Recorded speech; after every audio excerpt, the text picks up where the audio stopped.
on the rise. The introduction of a functional rail system has offered both a timely and long-term solution to the people of Plateau State. The Plateau State government, in collaboration with the Nigerian Railway Corporation, took a significant step towards transforming transportation in the state by reviving the railway system within Jos and its surrounding areas. This renewed effort now improves mobility for residents, eases daily burden of transportation, and makes movement more affordable for the average commuter. Well, joining us from our Abuja studio for this conversation is the Managing Director, Nigeria Railway Corporation, Kayode Okpeifa. Good morning. It's good to have you join us. Yeah, good morning. Great. Seeing that this route has been revived, talking about the Jos-Kuru corridor, quickly walk us through the specific technical and security upgrades that have been implemented to ensure sustainable railway operations this time. Yeah, good morning. Thank you very much for giving us the opportunity to talk on this Jos MTT Railing on the Plateau program between the Nigerian Railway Corporation and the Plateau State government. Now, basically, this program stems from one of our pilot plan to optimize what we have, that is taking full advantage of the vast assets, infrastructure, as well as human capacity that is available at the Nigerian Rail and Nigerian National Rail system. What we have done is to rehabilitate the narrow gauge that runs from Lagos to Kano, Unguru, and Kaura Namoda. We reactivated the Jos section, that is Jos to Kuru, and working with the state government. In fact, the state government provided a huge part of that cost for that rehabilitation, and we provided the rolling stock. And what we do is to move people of Plateau State from Jos train terminus to, for now, Bukuru, going through the old airport station and down to, with the intention to get to Kuru. And what, in terms of security, Jos Township is relatively safe, and also what we have done in addition is to provide our own security forces to support. So you have security both on the train and on the ground, and so far we've had no issue. But the critical part of this is that the Jos people are taking advantage, and they're enjoying it, they are loving it, and we at the Nigerian Railway Corporation, we are using the opportunity to provide services which we are meant to do. We are facilitating trade and encouraging Nigerians to save extra money, because it costs just a minimal amount of money compared to if you are to go by the conventional other means that are possible. All right, sir. I love the initiative. I love the fact that the Plateau State government decided that, look, we have to work with the Nigerian Railway Corporation to achieve this for the people, because at the end of the day, it is the people that are benefiting from this initiative. Could you, first of all, underline how impactful it is to the people of Plateau State that have the opportunity to use that infrastructure? And why is it that other states are not taking this advantage to do this? Other states are also keen into it. We call this program Railing with the States, and it's a variant of our track access program. For example, Lagos is already taking advantage of these services. Okay. The Lagos Red Line runs on the same corridor with the Lagos-Ibadan corridor train services, and Lagos went further to extend that service from Ebute Metta to Oyingbo, and also provided spurs which were not available on that corridor to all the major stops within Lagos. Built fantastic train stations as well. So that is one collaboration with the state. And Ogun State is also working hard to take advantage of this. Kaduna State is also about doing the same thing. If not for the Mokwa flood, Niger State will have been at an advanced stage, but mainly for freight of that thing. Osun State had always been in this system, but a variant during festive periods. For example, during Salah, they move Osun citizens from Lagos to Osogbo and back to Lagos during Salah. And I'm aware that Kwara State is also interested in moving people also as Offa and Ilorin. So states are coming up. It's a new program. Okay. Well, sir, talking about it's quite laudable, for such service to have been returned back to Jos, but one of the challenges for running Nigeria Railway Corporation is that of finance, which even as far back as 1988, bankruptcy was declared. And there was a report in 2024 that actually said that the Lagos-Kano road was suspended due to the cost of diesel, and then losing about 1 million naira or thereabouts. And there is this concern that the Jos-Buruku route may face similar challenge or similar financial hurdles. What are the safeguards? What are the things that are being put in place to ensure that finance, maintenance, etc., are not a problem as to ensuring that the services or the service is available for people? Okay, first, at the renewed Nigerian Railway Corporation, we no longer see challenges, we see opportunities. What people see as challenges, or what ordinarily should be a challenge, we see as an opportunity to do something better. So the first challenge is vandalism, vandalization of our tracks and theft. And we have turned that to opportunity by railing with the states. That is, when state partner us, we have opportunity to run the tracks. And when we run the tracks, the level of vandalism will be reduced or taken to zero, like we are seeing on the Jos-Bukuru line now. On the issue of feedback, the feedback we are getting is the people of Plateau, Jos specifically, want the train to run as far as Kuru.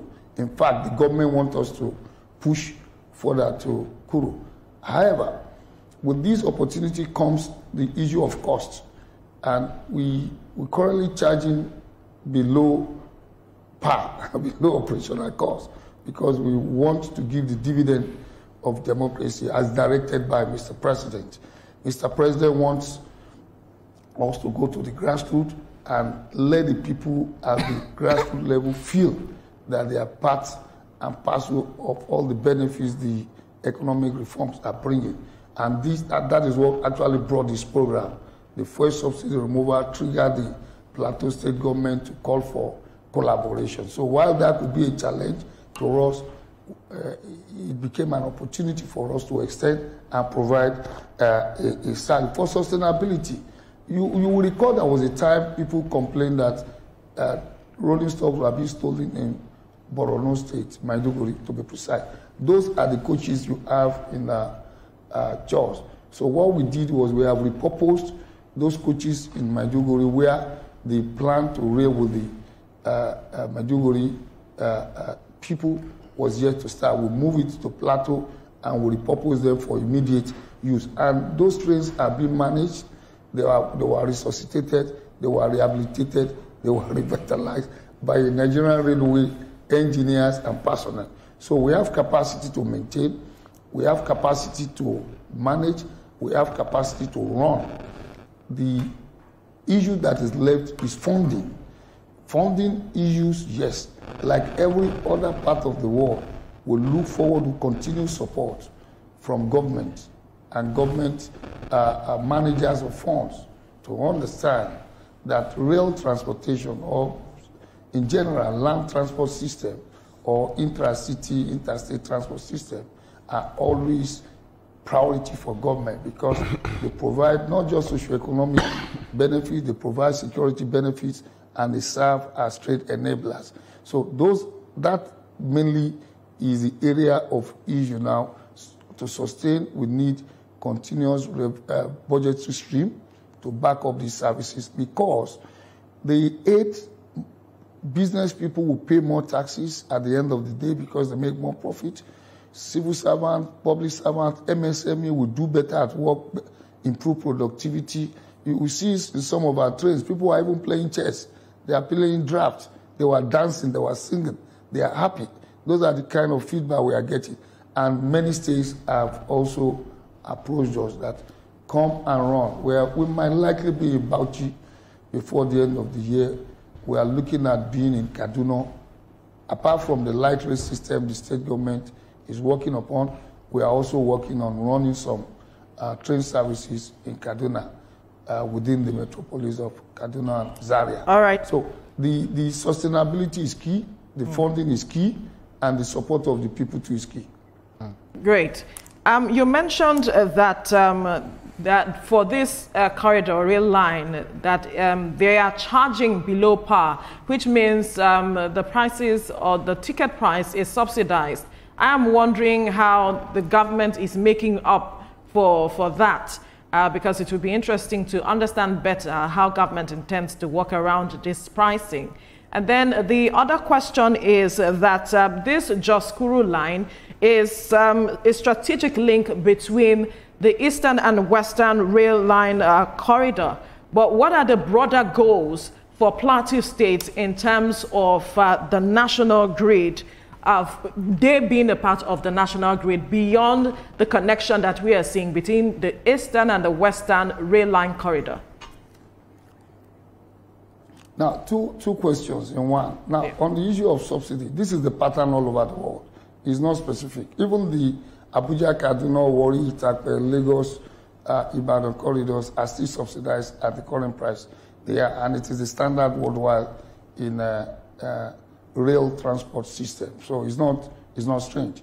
What is strange is what would be the appropriate price that even with subsidy you can sustain it. And for now, the state government runs bus service, highly subsidized on that corridor. And so we have adopted that price for now. It may change, but for now, we have to give back to the people of Nigeria, the people of Jos specifically, this service, and we are giving it. We are comfortable with it. Now, on the issue of the national line, let me tell you the plan of Mr. President. President Bola Ahmed Tinubu. There is plan to connect major cities of this country, and you have seen that with Jos now. Now, there is also plan to expand the ongoing rail modernization plan on the standard gauge. Very soon, most likely before October 1, there will be unveiling of many of the other new lines that are coming up. But I can tell you for sure that I see lines connections to many towns and cities. Then there is the regional, the regional development commissions too. They are also working on their own plan. What we are doing now is integrating all this plan with the national rail corridor. There is the western line. Sorry, let me go first on the western line, Lagos to Kano. That is the narrow gauge. There is also Lagos to Kano. That is the standard gauge. So right now, the Minister of Transportation mentioned recently in Kaduna how far we have gone on the Kano-Kaduna line and how far we are going on the Kano-Maradi line. So what you see is that Abuja-Kaduna will now be linked to Abuja-Kano within the next 12 months to 24 months. So, and we are now moving from from Ibadan to Oshobo, or possibly to Oyo, and that will move to Ogbomoso and then to Ilorin. Or we move to Oyo to Oshobo, then we move to Ilorin. That is ongoing. On the eastern flank, we are moving from Aba to Enugu, and from Aba to Umuahia, and Umuahia to Enugu, and subsequently we'll move from there to Makurdi, Lafia, and then we'll move off to Maiduguri. There is also a plan to connect all the seaports in Nigeria. So you have a situation where the plan is to connect Apapa Port to Lagos Port. The train currently gets to Lagos Port, both narrow gauge and standard gauge. But the main container terminal at Apapa Port, at the Tinkan Port will eventually get connected. Same way the Warri Port will be connected to Warri on the central line. That is Warri Port to Warri Town. That will take you to Itakpe and eventual connection to Abuja. The same way we're having the Port Harcourt line, the narrow gauge, is going to be extended back to Onne Port. And Port Harcourt, which is already at Aba, like I said, will move to Umuahia, Enugu, and then going up. Then there is also plan to connect the Lekki Deep Sea Port to the Lagos Kano line via Kajola. And there is also plan to take some from the Lekki Deep Sea Port, which is to be connected to the Lagos Kano line, eventually going to Benin, Onitsha, Enugu, and the rest on the standard gauge. And you saw recently there was a borrowing plan approval at the National Assembly for some of these lines. So the plan is extensive, and like I said, before October 1, the President will eventually unveil the National Rail Plan for the force. So we have what we call the Vision 5, 10, 20, 30. That is what we do in the first 5 years, how we transit to renewable energy in the first 5 years to 10 years when we start going electric, and then the issue of fast train is also on the table in the 5 to 10 year program. So it's a massive program, and it will soon be unveiled. Yeah, the infrastructure itself is very expensive to build. When we say expensive, we're not just talking about money. We're also talking about labor and so on, you know. Now, and so far, you've been talking about how the people have been enjoying it, and so on. So it gives the impression that it is the people that the Nigerian Railway Corporation is focusing on right now. Has it gotten to a point where Nigerian farmers can send their produce from one part of Nigeria to another part of Nigeria? And if it hasn't, how soon are we going to start seeing that? Yeah, very. If not for the Mokwa flood and the washout we had at Dagbolu in Osun, another one at Ikirunda, another one at Cheba, another one at Tatafu in Tatabu in Niger State. Our partnership with the Niger State government on railing with the state is actually focusing on moving farm produce from Niger State in collaboration with Niger Foods down to Lagos, and we have made substantial arrangement for them to have warehouses at Ido, Ebute Meta, Papalanto, Jeba, and Amina. So that's on the food aspect. Now, on our current train running from Port Harcourt to Aba, you need to ride on that train. It moves more goods, businesses between Port Harcourt and Aba, Abia State, Aba. Then you also see farm produce moving. So that's why the renewal, the rehabilitation and revitalization of Ido Terminus and the Lagos Kano route, that's actually the target, is to allow the people in the hinterland who have enjoyed this in the past to now move their farm produce to the farm market hubs and eventually to where the food is mostly consumed. You have a station that runs through Makurdi, that runs through Lafia, that will allow the people in those corridors to pull their farm produce on the. And right now we have wagon assembly plant in Nigeria, in Ogun State, and we are manufacturing wagons. We currently have wagons for cattle. We have wagons for reefers, refrigerated wagons that can move milk. We are also speaking with the milk group in Kano and the northern part of Nigeria. As soon as we rehabilitate the Lagos-Kano line fully to be sustainable, you know, it's not just that train runs.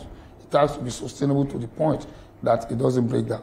However, there are challenges there are issues, let me put it that way, between Minna and Kaduna, which the Kaduna state government and the Niger state government, the two governors are working to make sure the issues around that area is fully resolved. So there is an holistic plan, and we are working with the state government. And we appeal to more states to join. We appeal to the National Economic Council and the Forum of Governors to also show much more interest in this regard so that we can take the full benefit of the infrastructure, the vast infrastructure within the national corridor that is not being fully utilized. Yeah, so it's okay, and some of the things that, especially the networks of the train services, but some believe that this will not be very efficient if you do not allow an interplay with the PPP arrangements, because that will make it even more efficient. That is one. Another thing is the issue of operational challenges which the NLC has faced over the years. Talk about the reduction of staff. This is expected that there are more hands coming on board, and when we have staff, or maybe rationalizing them, or maybe removing some of the staff, some have also been accused of not selling ticket directly to customers. The ticket sales, which has been accused of, which have been alleged, or several allegations of corruption around it. How do you ensure accountability in terms of ticketing, to customers or passengers who would use this service? Yeah, I agree with you. The public-private partnership is the way to go, and that is exactly what we are doing. But you have to demonstrate the capacity for the private sector to show interest, and they have to be assured of return on investment. So we can't wait for that to happen before we provide service. For example, on our ticketing platform for Abuja, Kaduna, Warri, Itakpe, and Lagos, Ibadan, it is purely by PPP arrangement. It's a private entity is doing it. We don't have any interaction with the ticketing system except that you book through our platform. So we have FAIN, you have GSDS, and you have Secure ID TPS, who operates a ticketing platform. So we have moved from that issues of our staff or other people profit sharing. We have brought that to a minimum level. I can't say it is racket sharing is completely all, but I can tell you it's not up to 5%. Because we now use NIN, National Identification Number, before you can buy a ticket. It's painful, but that's one way we have been able to curb racket sharing, and we want to thank NIMSI for their services at the back end. However, we have also seen people who have amassed, who have stolen some individuals' NIN numbers, and they are using them to make multiple purchases. So we do apprehend. We also seen people who have opened up fake platforms where they sell tickets. That's on the PPP and tickets. On PPP and this arrangement, let me inform you that I take the Plateau State government as a different entity. But on our freight level, rail by freight revolution, we almost 99% is by PPP arrangement. We have two companies, one company has its own equipment running on a line of freight. We also have about 10 to 20 other logistics companies who partner us to move their freight from the Lagos Port Complex. You also have the Apapa Port, APMT, one of the major terminal operators in Apapa, also involved in their own right. All right. They use our corridor, they use our wagons, and they move on their own. So on the freight side, because of the profitability, ensured profitability, the private sector are fully participating. Okay. Then on the passenger side, if Mr. you run PPP arrangement for... If you can hear me, our time is up, unfortunately. I know there's a lot you have to say regarding this because you are working closely with everyone in that sector. As the Managing Director at Nigeria Railway Corporation, we know that you have all the information, but time is not our friend right now, unfortunately. But thank you so much for your time on the program. Kayode Okpaifa, Managing Director at Nigeria Railway Corporation. Thank you once again. Thank you very much. Right.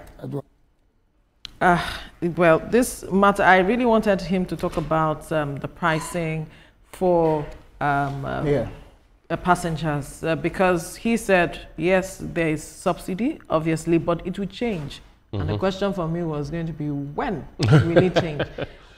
Because as much as Nigerians are enjoying the effort being made and that this is for Nigerians, when these changes are happening, Nigerians want to be prepared ahead of time. Yeah, I don't think the changes will happen very soon, because first of all, you have to win the confidence of the people. The people have to see the rail system as the first option when they want to travel or move their goods and so on.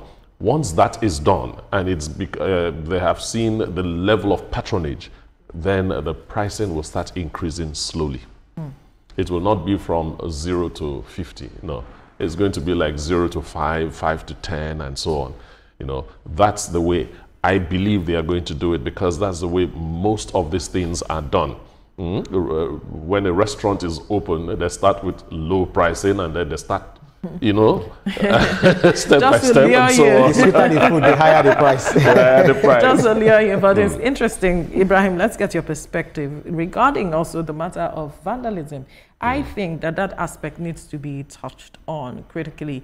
It seems a number of Nigerians do not understand the importance of the rail lines. That's why they get themselves involved in activities of vandalism and all. Maybe we should call the attention of the Bambola, you know, all those people that, you know, always anything iron, they just have to iron condemn. They just have to steal it, and then you see how strong the rail tracks are. They feel like this is money if it is smelted. But the problem is, who are those buying them? These companies, exactly. There are no markets. There won't be any sellers. So I guess the government, because the government cannot police everything, we should see it as our own responsibilities. So using all the available media that we have, not just the mainstream media, even the mainstream media, using radio, because some of these people listen to radio, and then get the local councils, get the traditional leaders to speak to these people, and we ourselves should also police and own, you know, this public infrastructure. Absolutely. We'll leave the conversation here now. And still to come, as the 2027 election approach, political support for President Tinubu gathers momentum, with the Southwest agenda defending his second-term bid. Stay with us for this conversation after the break.